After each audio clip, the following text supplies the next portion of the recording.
How to highlight the current row in Excel. Hey guys, welcome back to our YouTube channel and let us get started. First of all, open a new file onto your Excel.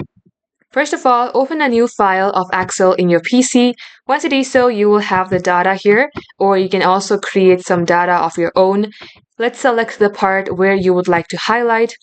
Go onto Home tab, and then here you will see this cell styles. Expand this. And here you will see bad, normal, or good, different types of style. You can also put on this input. Once done, you can easily highlight this. Now, if you think it looks dull, you can also add a border. To do that, come onto the home section again. Here you will see border like icon, expand this, then click on all borders. Once done, as you can see that this has just added some border onto it.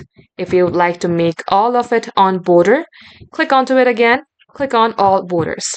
And likewise, this is how you can do the same as well. So that is all for today. Thank you for watching and we will catch you up in our next upload.